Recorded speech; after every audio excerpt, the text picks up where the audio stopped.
देखो महाराज, पत्नी के प्रति कैसा भाव होना चाहिए। एक बड़ी सुंदर महाराज सत्य घटना है।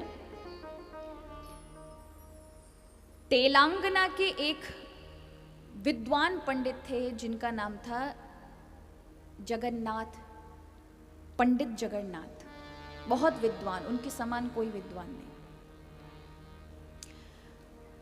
कितनी विद्वता होगी कि उस समय शाहजहां का राज्य था और उनका बेटा था औरंगजेब। और आपको पता है कितने सारे मंदिर उसने तोड़ डाले थे, सनातन धर्म के खिलाफ था। जहां भी सुनता था ऐसी कोई भी जगह नहीं छोड़ी जहां प्रभु के मंदिर उसने ना तोड़े हों, कि लोगों को जबरदस्ती मुस्लिम ना बनाया हो। लेकिन पंडित राज जगन्नाथ उनके यहां पर राज्य पंडित के रूप में मुगल शासन में दिल्ली दरबार में थे, राज्य पंडित के रूप में। और उस समय फारसी में उन्होंने बहुत सारे शास्त्रों को, गीता जी को, जिससे हम लाभ ले सकें, मुगल शासकों ने फारसी में पंडित जगन्नाथ मिश्र से वो सब ट्रांसलेशन कराया, अनुवाद कराया कि हम संस्कृत समझ नहीं सकते, आप एक कार्य हमारे ही भाषा में इसको कन्वर्ट कर दीजिए, बता दीजिए, जिससे हम लोगों का भी भला हो जाए। तो शाहजहां की एक संतान थी जो मुस्लिमों से थोड़ा सा हट करके था, उसको औरंगजेब ने मरवा दिया। उसका नाम याद नहीं है, दारा सखी क्या बोलते उसको, उसको मार दिया।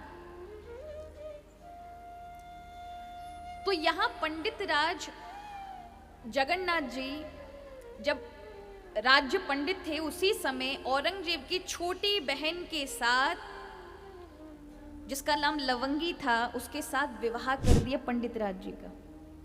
ऐसी बात आन पड़ी, ऐसा कहा जाता है कि उनके समक्ष ये विवाह का प्रस्ताव रखा। अब आप जानिए, ब्राह्मण को और एक कोई, चलो एक जाति में हो, कास्ट में हो, समझ आता है, लेकिन एक अलग धर्म, अलग रीति रिवाज, ये सब, और वो भी एक ब्राह्मण हो, कितनी दुविधा आई होगी। पर यहाँ पंडित राज ने उनके साथ विवाह किया, उनको सनातन धर्म में ले लिया। उनकी पत्नी बहुत अत्यधिक पतिव्रता, पति के अनुकूल चलने वाली, सनातन धर्म की सारी चीजों को निभाने वाली। कई वर्षों तक वो मुगल शासन में, फिर औरंगजेब का राज्य आया और आप सभी जानते हैं अपने ही पिता को उसने कैद कर दिया।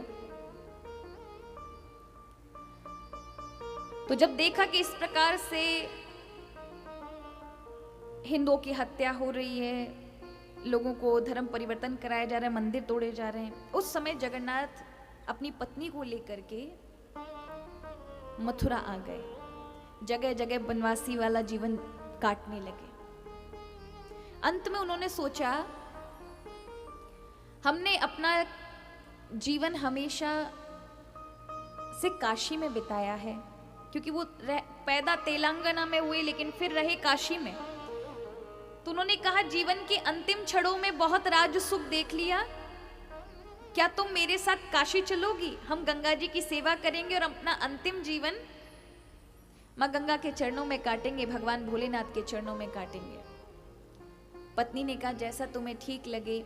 सब कुछ वैभव इत्यादि का त्याग करके, क्योंकि उस समय औरंगजेब का शासन था और उनको लगा था यहाँ रहना ठीक नहीं है, तो निकल आए काशी में। जैसे ही काशी में प्रवेश किया, तो काशी इतनी जल्दी किसी को अपनाती नहीं है ना महाराज, ज्ञान की भूमि है।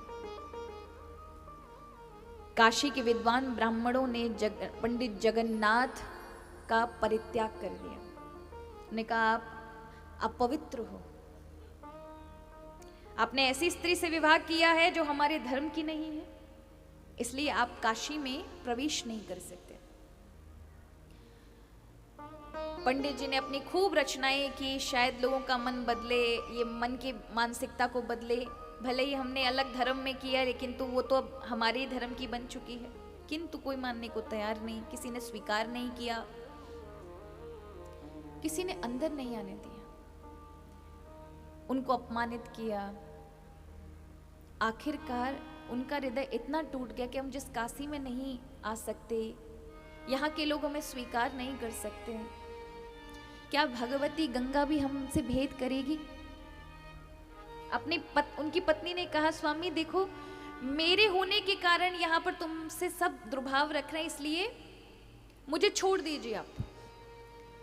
तब पंडित जगन्नाथ कहते हैं कि मैंने जब तुम्हारा हाथ पकड़ा था, देखो ऐसे होता है पति का संबंध, चाहे दुनिया एक और हो जाए, पर जब तक मेरी अंतिम सांसें हैं तब तक मैं तुम्हारे साथ संबंध निभाऊंगा, चाहे कोई अपनाए या ना अपनाए, कोई नहीं, हमें माँ गंगा अपनाएगी, उसे भेद नहीं है। लोगों को देखते देखते लोगों ने अंदर नहीं आने दिया, प्रवेश नहीं करने दिया, गंगा जी के तट पर आ गए, गंगा जी के अंदर नहीं उतरने दिया। क्या पवित्र है, पूरी गंगा को अपवित्र कर दोगे, दूर रहो, हमारी काशी में क्यों आए। ऊपर ही घाट के ऊपर बैठ करके, बहुत ऊंचे से टीले पर बैठ के माँ गंगा को पुकारते हैं। और देखिए उन्होंने उसी समय गंगा सौंदर्य लहरी पदों की रचना की, मां गंगा को बुलाया, 52 से 53 पद हैं संस्कृत के, एक एक पद गाया। माँ से ये कहा, माँ देखो दुनिया दुर्भाव कर रही है, हमारे मन के अंदर हम कैसे हैं ये आप भगवती जानती हैं, दुनिया नहीं समझ रही, संसार नहीं समझ रहा, सबने परित्याग कर दिया है। माँ भगवती क्या तुम हमें नहीं अपनाओगी कि ये शरीर अब बोझ है, यहाँ इन लोगों के साथ रहेंगे या कहीं अन्यत्र रहेंगे तो मन में हमेशा ग्लानि रहेगी। हम अंतिम समय आपकी शरण में आए हैं, अगर तेरे अंदर दुर्भाव नहीं है, हमारी पवित्रता को तू समझती है कि हम दोनों पवित्र हैं, हमने अपना जीवन हमेशा धर्म में काटा है, तो भगवती तू ही हमें पवित्र करने के लिए ऊपर आ जा। और एक एक संस्कृत का पद गाया। गंगा भगवती एक एक संस्कृत का पद सुन करके एक सीढ़ी ऊपर आ जाती थी। एक श्लोक का अंत होता, गंगा तुरंत एक सीढ़ी और पूरी काशी खड़ी है।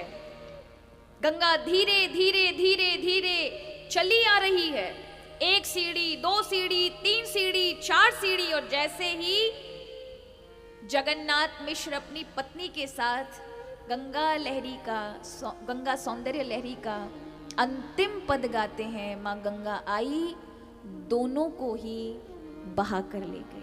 और लोगों के देखते देखते जो नहीं अपना रहे थे, स्वयं गंगा भगवती उन्हें अपना कर ले जाती है। बाद में पूरी काशी पछताती है, पूरी काशी। आज उसी घाट को जगन्नाथ, पंडित जगन्नाथ के नाम से जाना जाता है, जहां पति पत्नी ने अंतिम वहां मां गंगा के समक्ष शरणागत भाव रखा। देखिए हम दुर्भाव रख सकते, लेकिन भगवान तो अंतरात्मा के जानने वाले ना, वो चाहे दुनिया अपनाए ना अपनाए, साक्षात मां भगवती जगत जननी गंगा ने देखते ही देखते उन दोनों को अपना लिया, पति पत्नी को। लेकिन पंडित जगन्नाथ ने अपनी पत्नी का साथ नहीं छोड़ा। कैसी भी मुसीबत हो, सच में संबंध तभी निभाए जा सकते जब एक दूसरे के साथ खड़े हों, चाहे कितनी मुसीबत आ जाए। और याद रखें महाराज, कभी हम मानव हैं, गलती हो जाए तो एक क्षमा करके एक बार मौका देना चाहिए। छोटी मोटी गलतियों को तुम्हारा क्षमा करना ही चाहिए, तभी संबंध निभाए जा सकते हैं।